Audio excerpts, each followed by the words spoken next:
Welcome everyone to Chef Marian Kitchen Confident. We are on YouTube. Check out some of the other videos that are right here for you for free.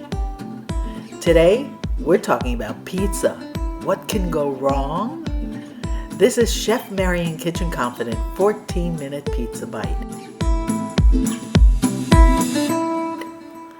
This is a brand new sill pad that's already dirty. It goes into the new Emerald air fryer. I don't know if it was Prime Day or just I was in the mood, but I was due for a decent air fryer that wasn't coated in Teflon. So I ordered this on Amazon. And I laid on top of it some parchment paper. Parchment paper is great. Unlike plastic, it doesn't go into the food. You don't start eating plastic particles. It just simply covers an area and keeps it clean. And then afterwards you can wrap that item up in the parchment and put it in your refrigerator, which is exactly what I did.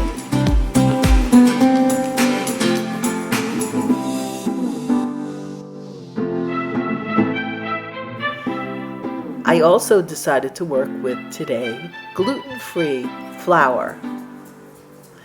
I don't know why. I guess my daughter prefers gluten-free and couldn't hurt, so that's what I'm using today. I come to find out a little later the ramifications of using gluten-free.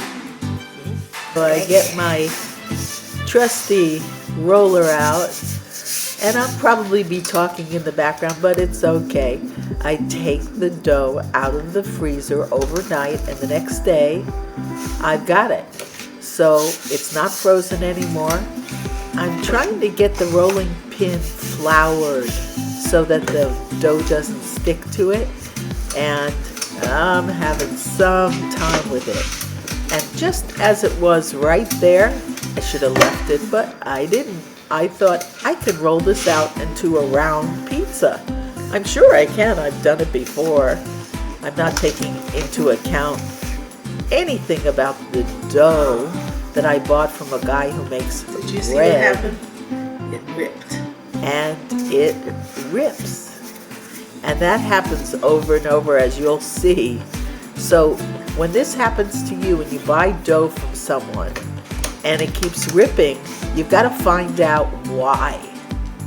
So with regular flour, with gluten, it forms a starchy substance that keeps it all together. The gluten-free flour lacks gluten, so it doesn't naturally form that stretchy net. And so, to prevent holes in a gluten-free dough, just take a picture of that page and that'll help you out. Here's the mild cheddar shreds. I really like shreds. I like them when my grandson asks for cheese and I can give him a couple of little shreds. This time around we're using Swiss, Gruyere, and a mild cheddar.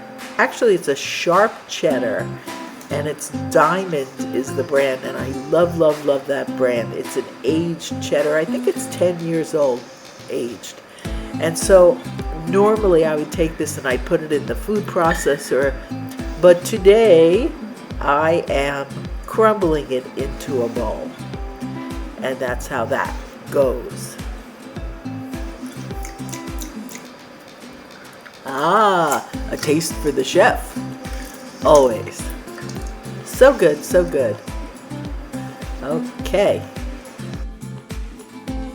Here's the Emerald air fryer. You can air fry in it, you can bake, you can roast, you can fast cook, you can slow cook, you can do almost anything with it. So I'm setting it up for the pizza. All I did is go to the part that says pizza and I'm in business. So again, I'm flouring that same dough because you know what? And I'm flouring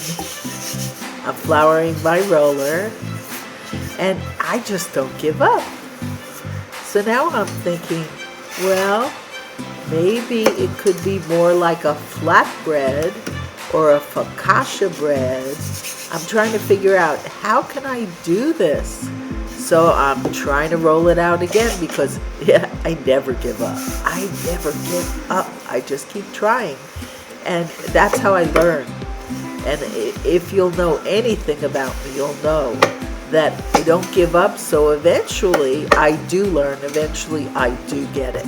So this is what, my second, third attempt at trying to get this up. Now usually I put my knuckles under it and I thin it out. But when I go to put my knuckles under it, it rips again. It rips again. No, it rips. So I'm putting it back into a ball. Notice how I'm pulling it under to make a ball. And then I'm laying it flat again. Now this time it finally dawns on me that perhaps this needs to be more of a flatbread for it to stay together. So let's see what I do now. Now these little fingertips I'm doing, they do that with focaccia bread. That's how they make it. So I'm starting there, seeing if that works.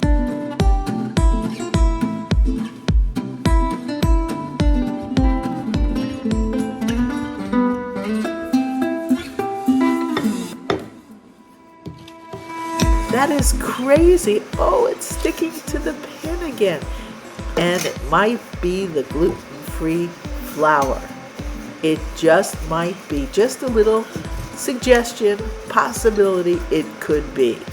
All right, what am I doing? Tapping it, patting it, trying to make it stick together. You see on the end how it's coming apart? Come on, chef, take a look at the end. Take a look. Oh, keep going, keep going. Oh, falling apart. Okay, now look. I see it's all falling apart at the end, so what do? I roll it out a little more, make sure it's floured this time. See if that can work. Little flour on the pizza and roll, roll, roll. So obviously, I have not learned my lesson.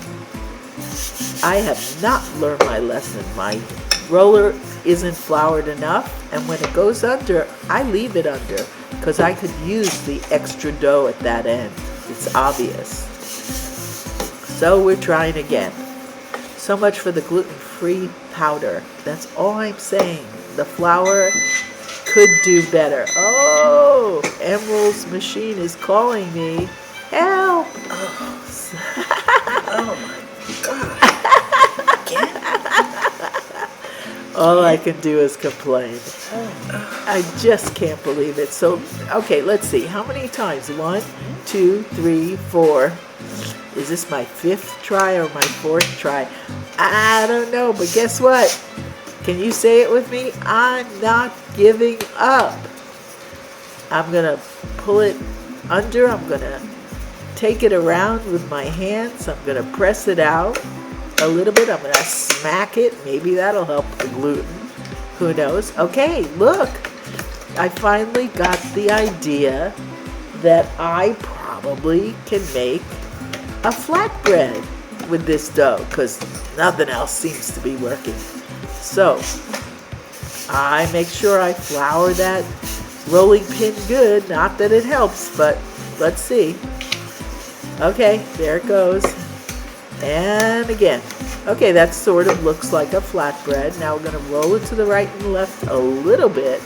And that's it. I think at that point, I'm just giving up. Put it over your knuckles, lift it off. And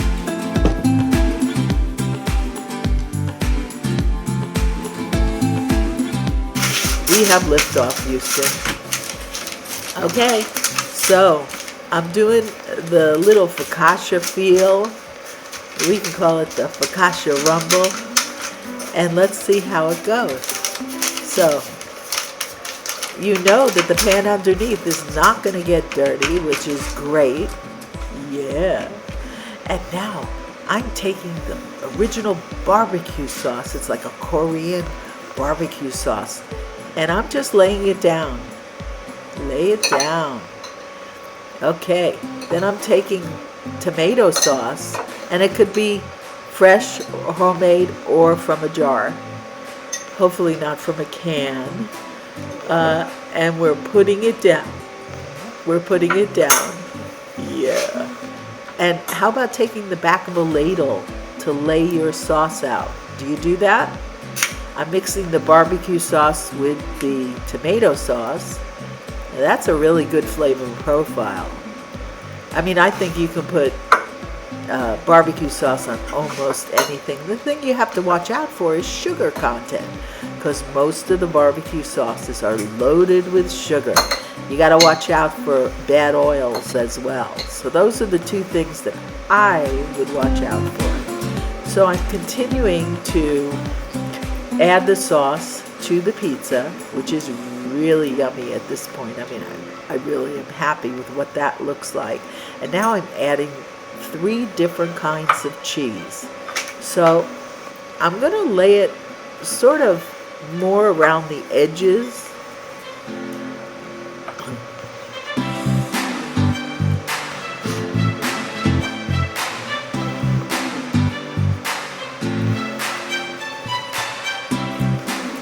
Okay, we're almost done with the cheese. Got it? You got it? You got it? Yeah! Okay, so now, here we are with the cheese. We've got the sauce. And, oh, I think we need some pork. I had leftover pork in the house. I didn't know what I was going to do with it. So I cut it into little pieces. And then I added a little more barbecue sauce to it. And that's a good topping. It blends and matches the sauce that's on the pizza. And you'll find that that's a good thing to do, add an ingredient 2 ways.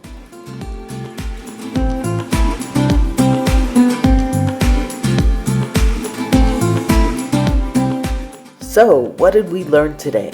We learned, go to your best pizzeria and buy one of their dough balls. Or I have used Trader Joe's, but use an authentic dough and skip on the gluten-free flour. You just don't want holes in your dough, do you? This is on parchment, on another pan, on another pan. All right, let's cut it. Rocket. This is a rocker. This is not a plastic pizza cutter or a silver pizza cutter. This is a rocker. Rocket, baby.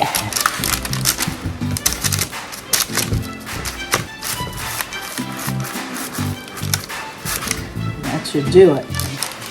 I'll wrap it one more time down here because we don't need huge pieces. And I know how everybody likes to show themselves eating. Not me, baby. I'm just going to eat. Bye.